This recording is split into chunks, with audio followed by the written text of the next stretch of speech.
a few fundamental design concepts you'll need to understand as we start refining our mockups. In this video, we'll cover the importance of emphasis and explain how you should decide what to emphasize in your designs. Let's get started. At a basic level, emphasis means something that attracts attention. Emphasis is all around us, and we depend on it to translate information for us in everyday life. For example, imagine a public speaker giving a speech without placing any emphasis on any of the words, or a pianist playing a song without emphasizing any notes over others. The lack of emphasis would lose the audience's attention and make it challenging for them to follow along. The same idea applies to visual design. We use emphasis to intentionally guide a user to what we want them to pay attention to. In our mockups, we want to use emphasis to provide cues that indicate to the user what is more important or less important on each page or screen. So, how do we give something emphasis in visual design? To emphasize one part of your design over another, give it more visual weight. Visual weight is a measure of the force that an element exerts to attract the eye.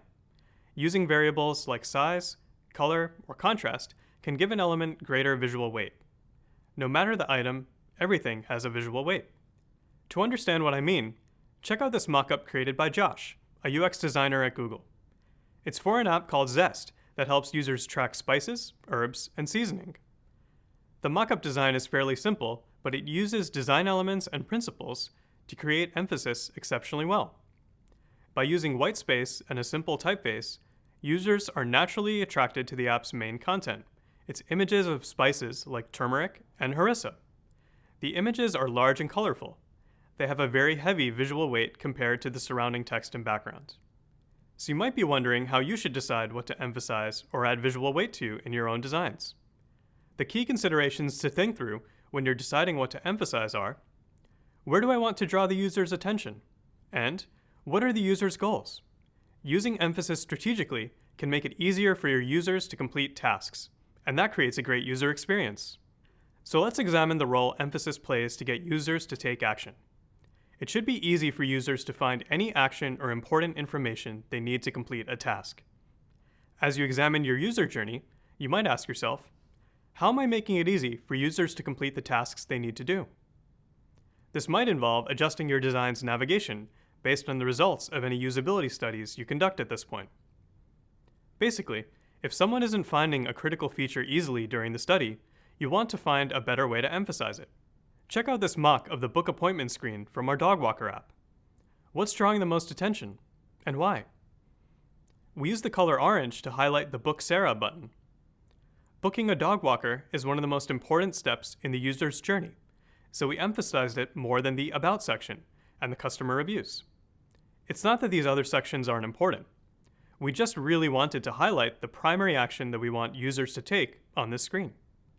The color orange is bold and draws attention to this key feature, and the size of the button is larger than the surrounding content. These visual design decisions are all part of emphasizing this button and guiding the user to take action. As we move forward, you'll get hands-on practice with deciding exactly what to emphasize in your designs. Awesome! Now we've covered how to use emphasis in your designs. Next up, we'll explore another visual design principle, hierarchy. By now, you might be starting to notice that good visual design comes from understanding visual design principles. Those principles are like tools that a designer uses to create visually appealing mockups and prototypes.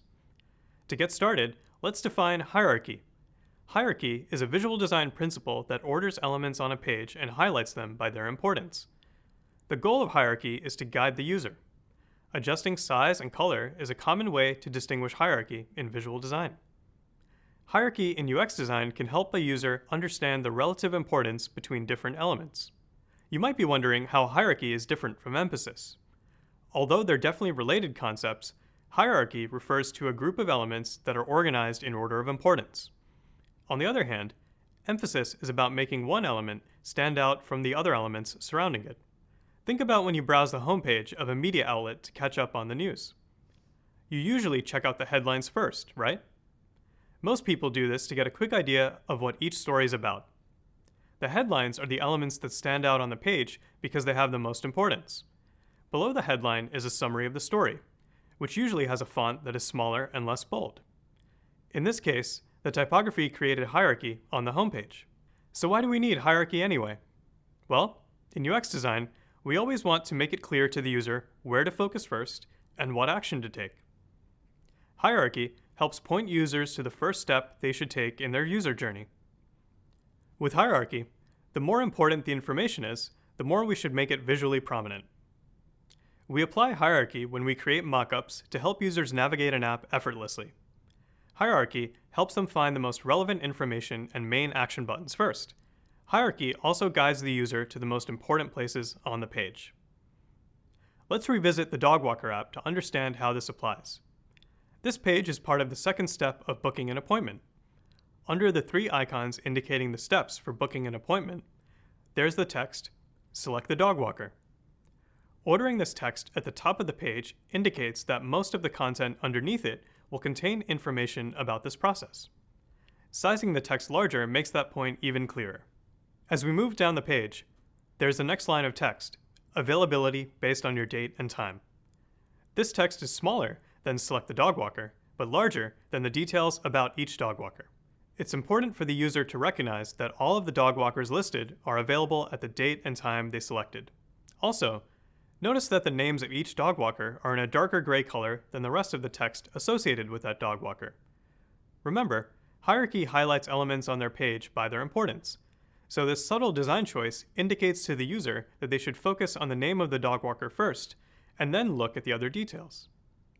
This is similar to the technique used in the headline example we discussed earlier. Hierarchy also affects accessibility for users. Earlier, you learned about assistive technologies that can help users focus on the most important information on the page, like screen readers. By using accessibility annotations in your wireframes, or in this case, mockups, users will be able to read elements in a hierarchical order. Accessibility annotations create a visual hierarchy by indicating the order that elements on a screen should be read. In addition, these annotations can help users understand the order in which they should interact with each element. Great! You now know about hierarchy and how to apply it in your mockups. You've already explored 2 visual design principles, so it's on to the next, scale and proportion. By now, you're starting to get a feel for the different visual design principles that can help improve your mockups. Earlier, we explored the concepts of emphasis and hierarchy. In this video, I'll start out by explaining the basics of scale and proportion, which are 2 different but related ideas. Then, we'll go over how to apply scale and proportion to your mocks. Finally, we'll discuss how accessibility should be kept in mind for scale and proportion. Let's get started. First, let's define scale. Scale is a concept that's used to explain the size relationship between a given element and the other elements in the design. The most important elements in a design are bigger than the less important elements. So, why is scale important for UX design? Well, there are a few reasons. First, manipulating the size or scale of a single element, like a button, is a great technique for creating emphasis. To emphasize an element, you can use scale to make that element larger than the other elements around it. Think of how using a magnifying glass can instantly enlarge your view of an object. In the same way, creating variation in size of certain elements in your design can help you highlight specific areas. In addition, scale can show similarity and contrast between elements. If 2 elements are the same size, they are perceived as being equal or similar. However, if 2 elements have a large contrast in size, they are perceived as being different from one another. Lastly, scale can be used to communicate visual hierarchy. Earlier, you learned how hierarchy is used to communicate the order of importance for the information on a page. Scale helps to create visual hierarchy. For example, typography can be easily changed using scale to emphasize the content on a page in different ways. This image shows how different type scales can be used to create headlines.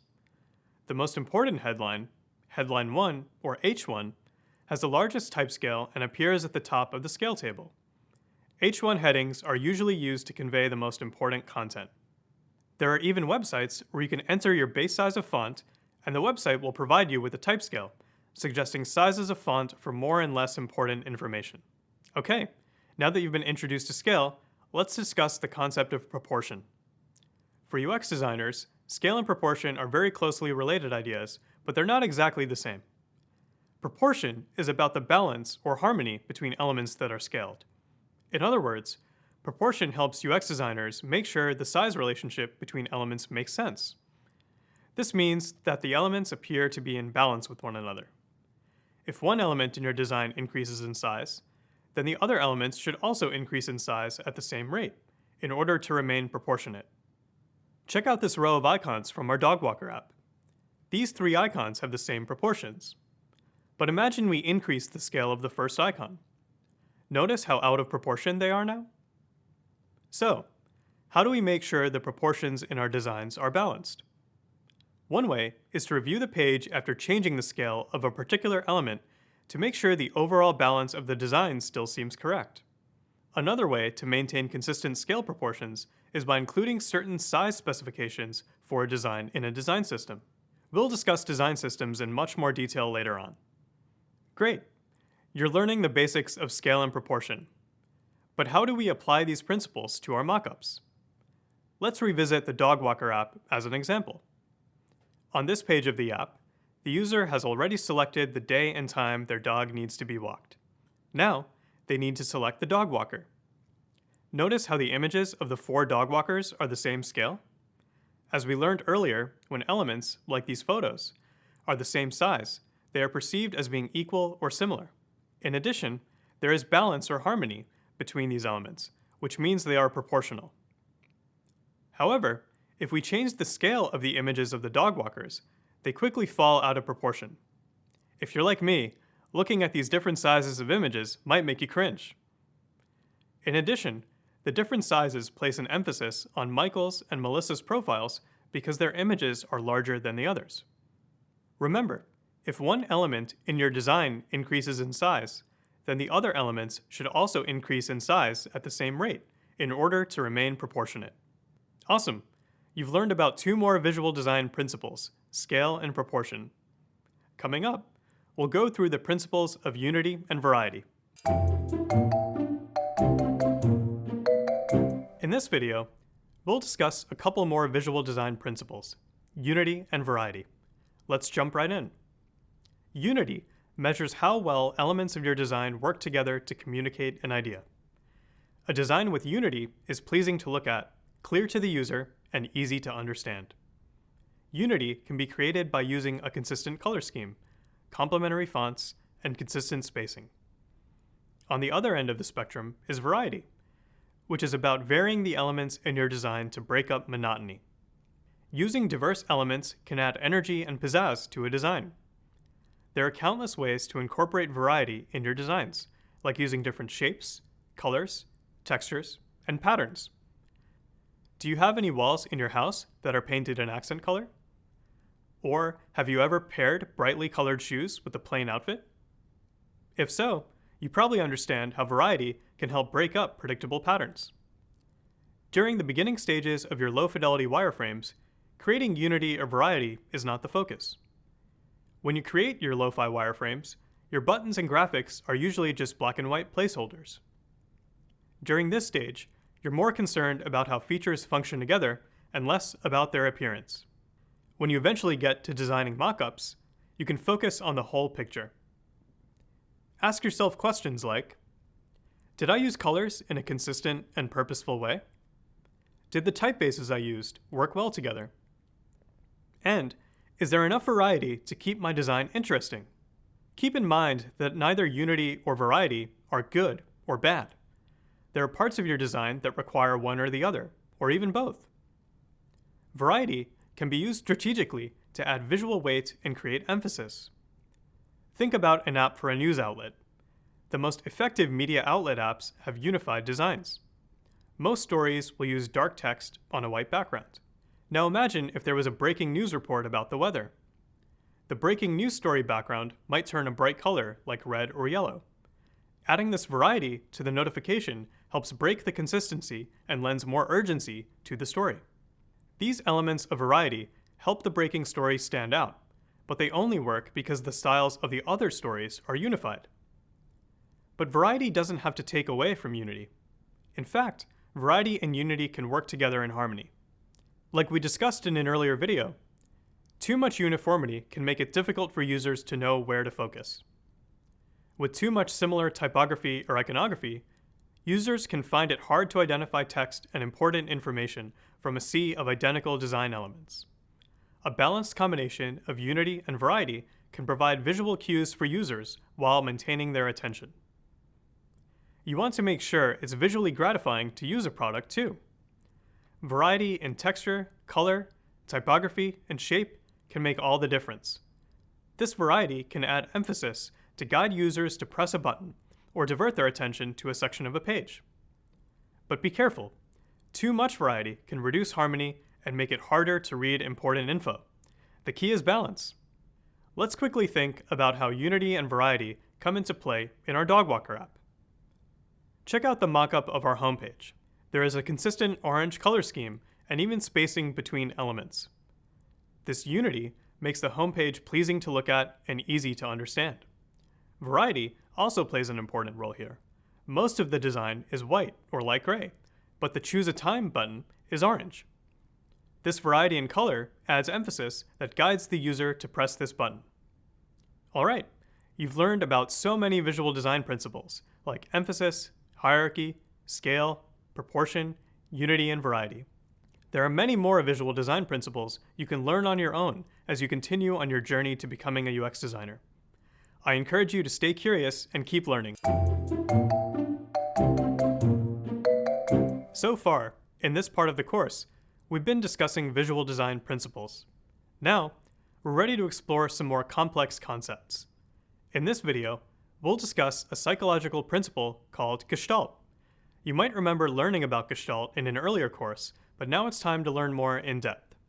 To refresh your memory, Gestalt principles describe how humans group similar elements, recognize patterns, and simplify complex images when we perceive objects. In other words, the human brain will attempt to simplify and organize complex images by subconsciously arranging the parts into a cohesive whole. Basically, your brain is wired to see structure, logic, and patterns. Gestalt principles help us better understand how all the individual design choices we've been making come together, and how they might be interpreted by users. Gestalt principles also offer designers a way to step back and review their work from a different perspective. It's easy for designers to get so caught up in the details that we lose sight of the overall project. Applying Gestalt principles to our designs allows us to really notice how our design elements work together. Similar to how we can use multiple visual design principles to create emphasis, several Gestalt principles can be applied to one mockup design at the same time to make visual connections. In this video, we'll cover 3 of the Gestalt principles: similarity, proximity, and common region. It's important to note that there are a lot of Gestalt principles, including closure, continuation, and symmetry. We'll only cover similarity, proximity, and common region in this video though, because they give the broadest overview for how Gestalt theory is used in UX design. Okay, let's define these principles and explore how they apply to design. We'll start with similarity. The principle of similarity states that elements that look similar are perceived to have the same function. In other words, similarity focuses on things that look or behave the same way, and how the user will relate those items. Let's examine how our dog walker app uses the principle of similarity. Here, you'll notice that we use orange to symbolize actions. The dog walker tab across the top of the screen, the selected dog walker checkmark, and the Next button are all actions the user can select, and they all use the same color. Even if we go to a new page of the app, the color orange still continues to point users to the action they need to take. This is an example of how color is used to group what we see. Your brain automatically groups these orange elements. Because they are the same color, they are perceived to have the same function. Another example of the similarity principle in action is how every circle on this page represents a user profile. All of the circles have the same visual weight on the page.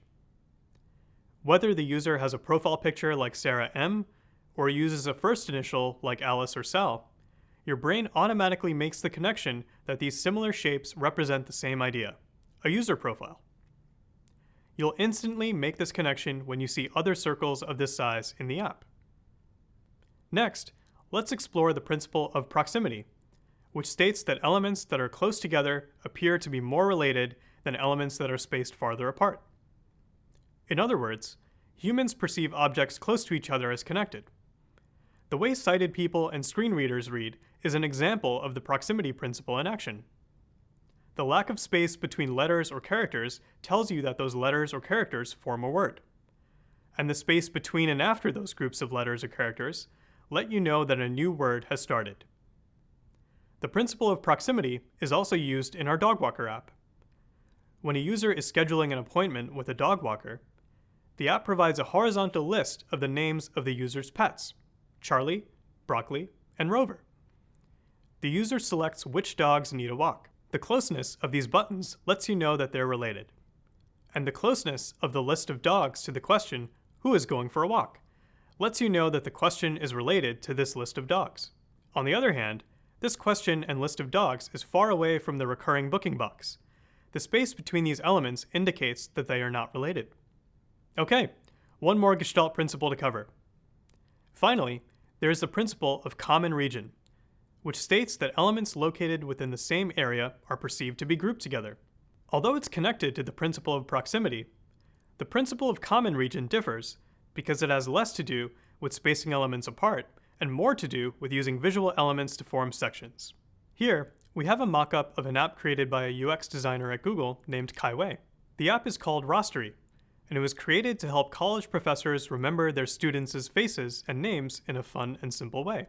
On this screen, the app is broken into 3 sections: the navigation bar at the top, the memorization progress graph, and the names of the students the professor wants to remember. Each of these sections contains multiple elements like graphics, photos, and text. Using the principle of common region, your eye automatically groups the content that's in the same area together. In this example, Kai Wei added a border around each group of elements, which is an easy way to create a common region. Let's also check out the principle of common region in the dog walker app. I used a blue background behind our selected content to create a common region. The user is able to quickly identify the items on a blue background as their selected dog walker, and the content on the white background as unselected items. The key takeaway from Gestalt Principles is that we should make sure that our designs work with the way our minds naturally organize elements. When used thoughtfully, Gestalt Principles can help create visual balance. Visual balance is the sense that a design is equally weighted on both sides of its emphasized center. Visual balance gives the design a feeling of completeness. You can learn more about visual balance in the reading. And that's it for now. You're starting to think like a real UX designer and can apply these Gestalt principles to your own mockups. At this point, your mockups have come a long way since the start of the course. You've added elements to your mocks, applied visual design principles, and made sure your design communicates a clear and cohesive idea. Now it's time to take a pause. Even the most experienced designers pause and review their progress at various points. It's often easier to figure out how far you've come and how much you have left to do when you have a checklist. But what should you include on that checklist? I'm going to provide you with some things to keep in mind. There should be 4 main categories on your checklist: detailed view, page level view, function level view, and app level view. It's helpful to start with small details and work your way up to the big picture. So the first category on our checklist is the detail view. Focusing on the small things first allows you to catch places where you might have made mistakes with elements. It's helpful to review individual elements like typography, color, and iconography to check if they're consistent throughout your mocks or if they're out of order.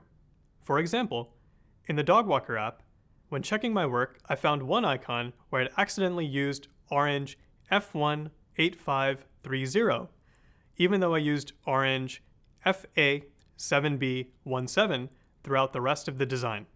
Second, use a page level view to check if all of the elements on each page are balanced and unified. Check out the page from a bird's eye view to see if anything is out of place. This is also a good time to consider the scale and proportion of the elements within a page. For example, when I first created the book appointment page of my dog walker app, I indented the bios of each dog walker to try to make their name stand out. However, after doing a page level view, I felt like the bios were out of balance with the rest of the page and decided to align everything on the left instead. In addition, in the first version, the checkmark icon stood alone. To help improve the balance of the page, I added a gray circle around the checkmark icon. Next, review your designs using a function level view. In other words, you need to make sure your designs are operational. In particular, check to make sure you have included all of the navigation elements in your designs so that it's ready for prototyping. Ask yourself questions like, does each page have a way to move forward and backwards? Is there a button to perform the main action for the page? And do I need a button to allow users to undo an action? For example, when I review pages of the Dog Walker app at the function level, I'm checking for elements like the back arrow in the upper left corner and the X in the upper right corner. I'm also checking to make sure I included a button that allows users to perform the main action for the page, which in this case is to book Sarah, the dog walker. Lastly, take a step back and review your design as a whole. This is called an app level view because you review the entire app. Thinking about your designs from the big picture helps ensure that your product overall looks and functions the way you want. To do this, I recommend zooming out in Figma so that you can review multiple pages of your design at the same time. For example, here is an app level view for the Dog Walker app I've been working on. You've seen many of these pages as examples in different videos, but here is the app design altogether. I've been iterating on these mockups while you've been working on yours, but I still have a long way to go. As part of the app level view, I'll check for things like consistency in how the product looks overall. For example, the 3 icons across the top of my app page should stay in the same position, no matter what page I'm on. There you have it. You've made it through the 4-step checklist for reviewing your design. This is yet another moment to iterate on and improve your designs. Your mockups should be getting better and better with each tweak you make. Keep up the great work. Congratulations on finishing this course from the Google UX Design Certificate. You can access the full experience, including job search help, and start to earn your certificate by clicking on the icon or the link in the description below. Watch the next video in the course by clicking here, and subscribe to our channel for more from upcoming Google Career Certificates.